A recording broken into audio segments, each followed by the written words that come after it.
Hello, everyone. A wonderful day. Greetings to you. I've been in the past recently reading a lot about 3 ingredient bagels to 5 ingredient bagels. And I thought, okay, let me give it a try because traditionally bagels are boiled and then they are baked. So I thought I'll give it a try and share with you the results. So the first thing we are going to do is we are going to use 1 cup of flour. This is all-purpose flour. And to that I'm going to add 2 teaspoons of baking powder. And what we'll do is first we are going to mix the ingredients, the dry ingredients.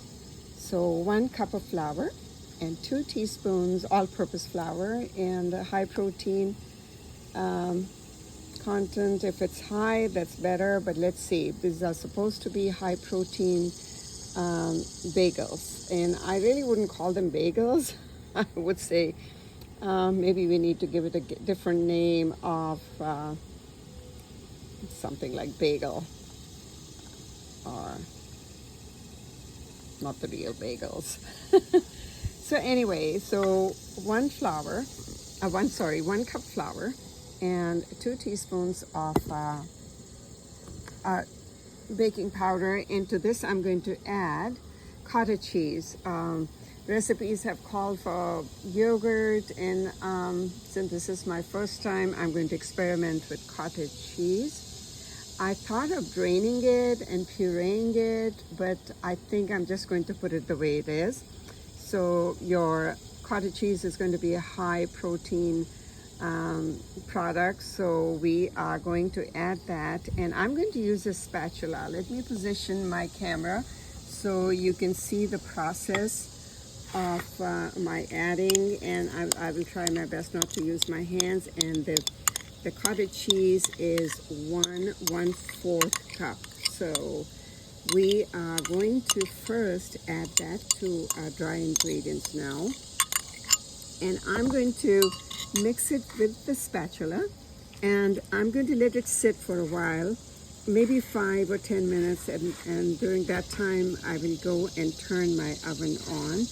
The temperature has to be, you're supposed to bake them at 375. So I'm just going to, like I said, use my spatula, and I will try to make sure I incorporate all the flour into the cottage cheese, and then my goal is to form it into a dough. The many recipes are saying not to over process or over handle your mixture. So anyway, we are going to give it a shot, and I will let you know, and then you and I will be the judge of how this turns out.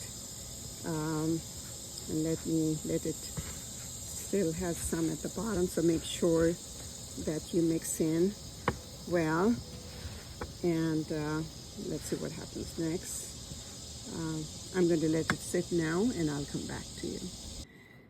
So I brought the recipe inside since the cicadas were too loud, and with floured hands I am going to now try to bring the dough together. So it is supposed to be, I can see the grains of the cottage cheese, so that concerns me. It's not a smooth dough, but we are going to see how it works.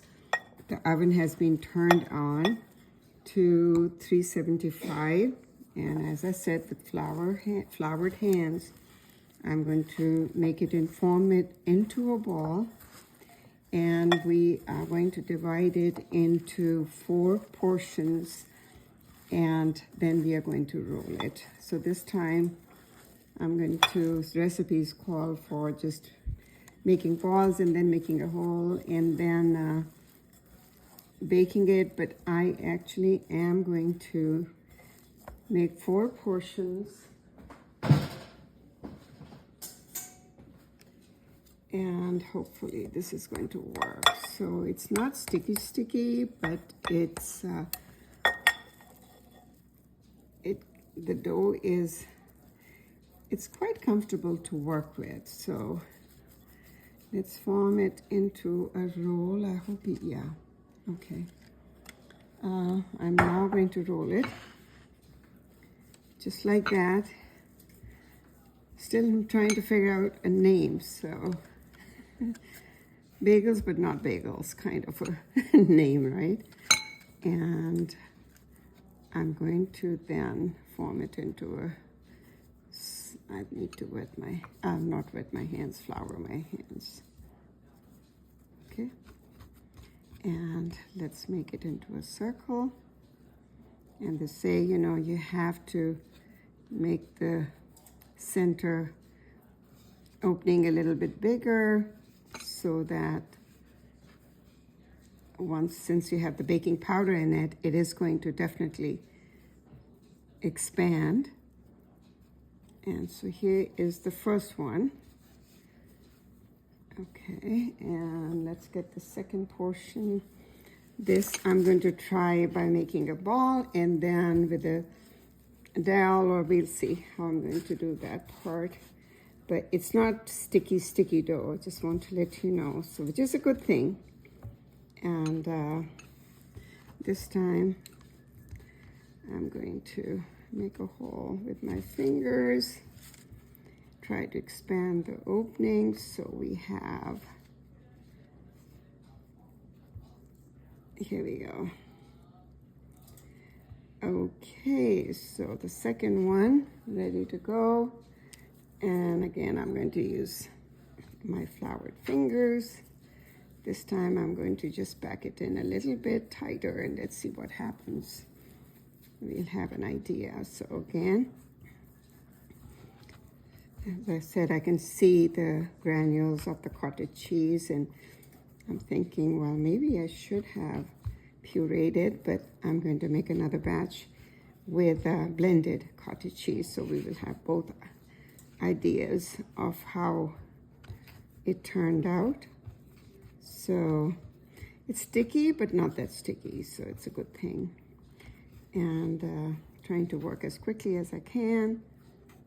So we have the second one, but I want you to see I am struggling a little bit, but in my mind, the way my dough is, and I want you to make that decision of, you know, would you rather roll it and then make this opening wider so that it doesn't, when it's baking, it does not. And you can use a dowel if you don't want to use a finger. So we've got one here, and the last one, again, I'm going to flour my fingers, and this time I'm just going to pat it down. And I think this is the easiest one, that you pat it down, make the circle bigger, spread the dough, and you have it there. I think this is the easier way of doing it instead of rolling. So I've shown you both methods. Bagels, but not bagels, huh? Okay, so now I have beaten egg. And what we are going to do, we are going to give it a wash. And then the purpose is any seasoning you want. I do not have everything but bagel seasoning.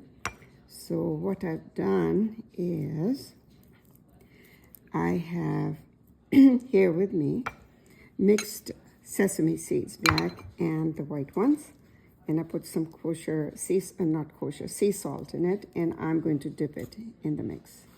Pat it a little bit, pick it up, and here is a bagel, not bagel.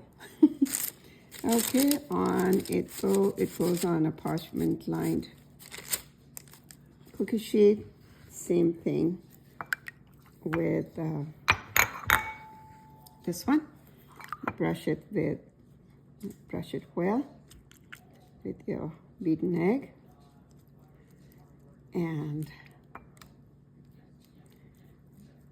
we will again dip this in my sesame seed mix and lift, and there we go. Looks great.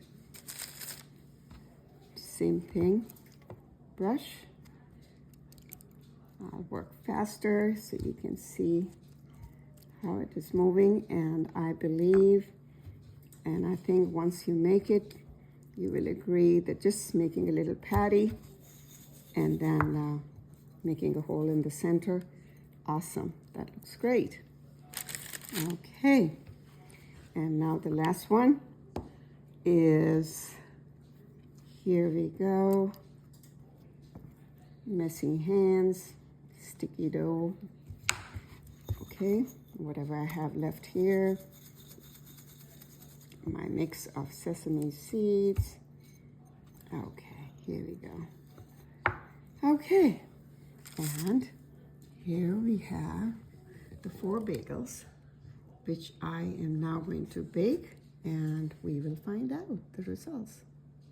You bake it at 375 for 15 to 20 minutes. The bagels are ready, and they are looking pretty good. Let me turn it over. You can hear it's fully baked. It took about 35 minutes to reach this stage. And now we are going to put it on the cooling rack, and we shall then slice it and see how they turn out. They are looking pretty good, but we will find out after they've been sliced.